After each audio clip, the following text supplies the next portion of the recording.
What's up, YouTube? Figured I'd make a video since I'm sitting around not doing anything for a while.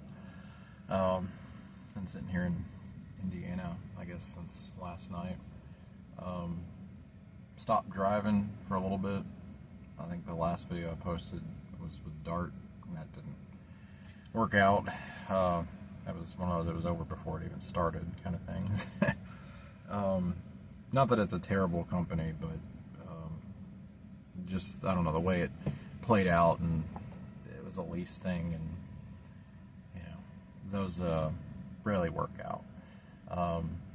Found a local job for a little while, driving for Big G. They were pretty cool. It was nice.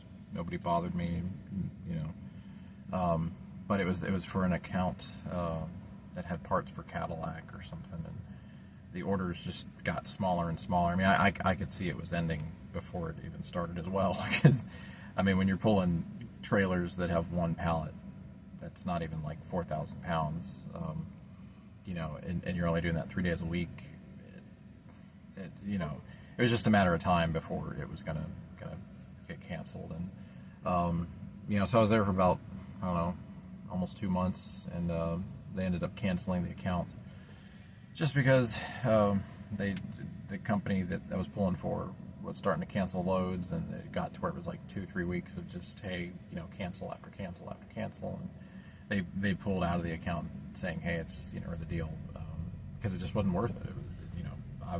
I was only getting like $700 a week, but I mean, for 30 hours of work, it wasn't bad, even for nighttime driving. And I felt like I was treated well there. And I'd recommend Big G to anybody. They seem pretty nice, straightforward, not any weird kind of ELD restrictions and things. I mean, you do get personal conveyance and stuff. You just got to send a message to use it there, which it's not bad compared to other places. I just didn't stay with them because it seemed like the only option I had was OTR, and I was local. And I really didn't want to do OTR. Their OTR wasn't. There was better offerings financially at other companies. But I was like, hey, if there's something regional or local that comes up again, I'd go back there. So I just left there. Wasn't really sure what the hell I was going to do for a while. So I just basically for about, I guess, I don't know, 4.5 or so weeks, just been unemployed, not really doing shit. Trying to maybe work locally as a musician or audio engineer like I did years ago. Still applying for trucking jobs that are local. Nobody calls back, but if it was OTR and stuff, everybody was calling. And eventually it got to where I was like, I'm dead broke, I don't like asking family members for money for help and stuff. I'm grateful that they've been able to help me, and I've had places to land, but I start feeling crappy about it. And there's just a lot of stuff going on with family and friends and things. And, I don't got to be rich, but I like to know at least I've got, $50 or $100 that I can send somebody if I need, or, whatever. Just a lot of issues like that eventually made me kind of come to the conclusion I need to get back on the road or something. There's a lot of companies I was looking at. K&B was one that I was considering. I'd heard mixed things about it, but the 1750 guarantee was pretty good. I don't know, that was the only option for me if I had gone with them. It was like 10 weeks out, so with 10 days home, and I mean, or maybe it was 8 weeks out, 10 days home. Either way, it was a significant amount of time, and that's all like OTR, wherever we're going to send you and stuff. I don't know, maybe it seems like a lot of people have said that they're good. I'd seen some videos that were like, they're not bad until, but I ended up going with a different company. I went with Swift, and so far I don't have any complaints here. Everyone's been nice and stuff. I get there's those jokes like it's a Mega and it's Swift and stuff, but really I care less. Like, it just comes down to like home time and pay and how you treat me. I'd heard great things about Prime, and I was at Prime and did did not like it one bit. You know, pay was yeah, the pay was good, but for the treatment that I got there, it wasn't worth anything. You could have paid me $3,000 a week, and I would have been just as miserable at that job. You know, but some people are happy there. And I guess that's the thing with trucking is really, you know, we think that we're going to jump from one job to another and it's going to be better and, you know, things are going to change. And honestly, I don't know. I think just about every job here is exactly the same. It's like if you work for Walmart, it's probably about the same as Target and Kroger and Sam's and Costco and, you know, same style of job, different bullshit. You know, maybe one of them gives you a slightly better pay. Maybe one of them you have a manager that, you know, you could actually go out and have a beer with or something, you know, or maybe you have, you know, people you can talk to better and stuff like that, or they give you the days off you want. You know, ultimately, I'd say just about every trucking job is the same, you know, whether you're a company or a lease.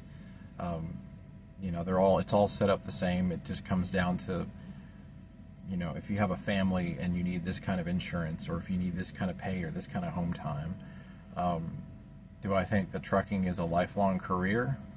Not really. Not for anybody at this point. If somebody said, should I get my CDL? I'd be like, yeah, get your CDL through like a community college or something. Don't really do it through a mega carrier, just because you're going to be bound to them for an X amount of time, and they're still going to hold you up for a certain amount of money if you break that lease. I mean, not that lease, but that contract. But I will say that it's been nice to kind of job hop when I've had problems at a job. And I don't like to say that I've job hopped. It doesn't feel good every time that I do it. It's pretty fatiguing, and even getting laid off this last time, it was kind of depressing. Like I was like, I just felt like I could kind of, you know, handle this and fit in. And I think that was why I took some time off too, because I was just like, I just slept like half the time. I've had back problems and I've just been depressed as fuck. You know, I just haven't known what to do with myself.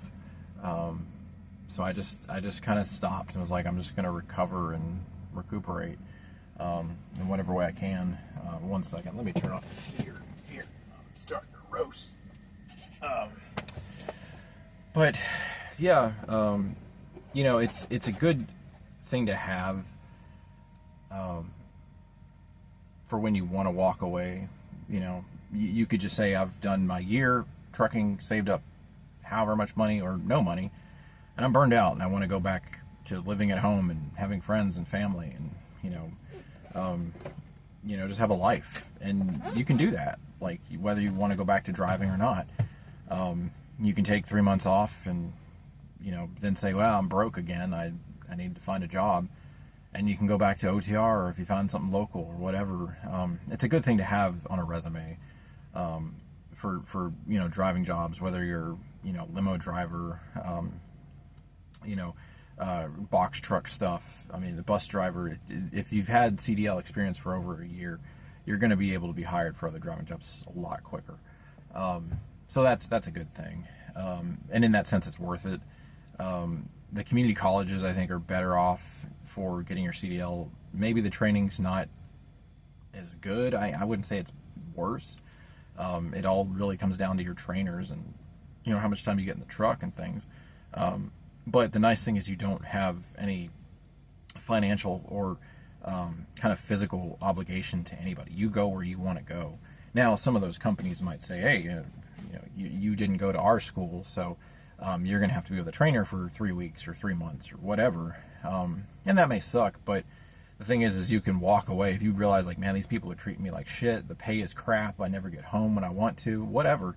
You can just say bye, and you don't have any obligation to these people. But if you've actually signed up, you know, and got training through them, then, you know, you may have to be there 6 months, a year, or you may owe them 10 grand when you're done.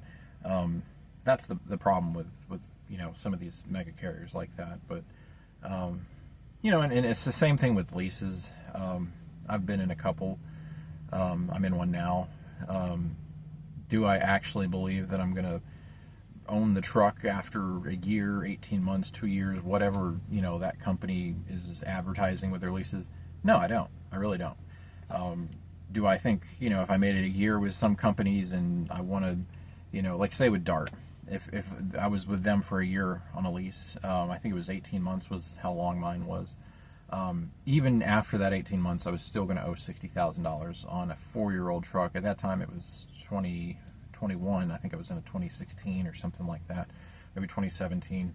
And I was still going to pay $60,000 at the end of the lease, which, I could have saved with Dart and they would have said, okay, we'll just keep taking that out of your paycheck. So essentially I would have been in like a 24-month or 36-month kind of lease for that truck. But the truck was just total disaster. It was just falling apart from day one. It was a shock that I made it there for 1 year, the first time I was at Dart. I don't think the company itself was bad, but, the trucks were very poorly maintained. And a lot of that comes down to the drivers you've been putting in them, how well, they're actually having drivers repair their trucks, and then how well the company's actually, getting them back up to legal status to drive, So there's that with a lot of leases. I mean, places like Prime, you could be in a brand new truck, but you're not going to make money. You've got to be grossing like $5,000 to $6,000 a week just to bring home like maybe $2,000. And there's some people doing it, but it seems like there's more people out there that are like, I'm leasing with Prime and I haven't taken a paycheck home for 2 to 3 weeks, and then they get a $7,000 or $8,000 grossing week, and they get a $3,000 or $4,000 check, so it kind of balances out. But it ends up being like, well, okay, I didn't eat for 3 weeks, and then I got a $3,000 check, which now makes it look like I made $3,000 for those weeks. So you kind of still make the same money as a company driver, but it ends up just not being as easy, and you go through a lot more bullshit. And at certain places like Prime, or other OTR companies like I think Western Flyer Express. I mean, I've heard of a lot of different leasing programs with reefer companies and ones that are primarily OTR. You can potentially make some money and keep money in your pocket. Maybe it's a little bit more than a company driver, maybe about average in the end. But you're supposed to have more freedom to say when you want to go home and all that crap. But you're bound to the truck and its expenses. So what are you going to do? You really don't get to go home a lot, especially if you're not making any money. And I've got my worries and wonders here at Swift. I've been sitting, I guess since today's Sunday, and I left on Friday. The load I had was only 500 miles. I think I'm getting paid $1.19 per mile or whatever, and then the fuel surcharge. I think I get I don't know if it's 100% or 30% or something. I don't know. Honestly, it all comes down to after the taxes. I'm hopefully bringing home about $1,400 or $1,500 a week or something like that. But then I'm taking that out on my own, and got to pay the government and all that shit.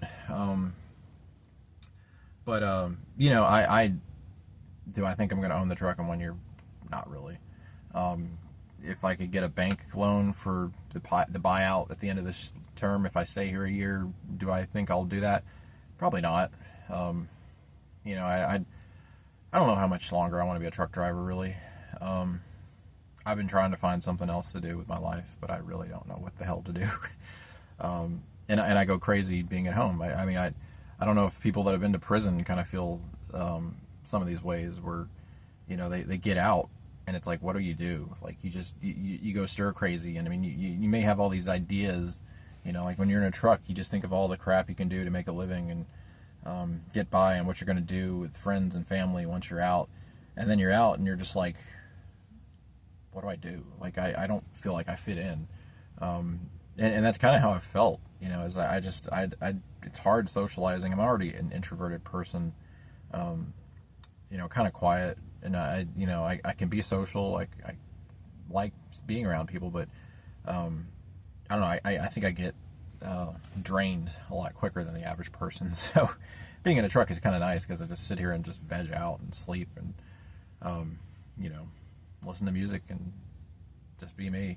But then I miss everybody at home. I miss friends, family, and I think I could be making sometimes about the same amount of money as I am on the road. It's hard. It's hard to figure out what to do. But, you know, I figured I'd give a little update. I don't know how often I'll do these videos, but, you know, figured I'd just make a little quick one if anybody watches it. You know, if there's anything you want me to talk about, you know, I've been in a couple leases, been to a couple companies. I can talk about those if you want. You know, or life as a musician. I mean, I don't know. I wouldn't mind making more YouTube videos and just talking to people online. I don't want to be some social media star or one of these YouTube truckers, but it'd be nice to just have people to chit chat with sometimes when I'm stuck here waiting around. So I don't know. Yeah, I'll update soon.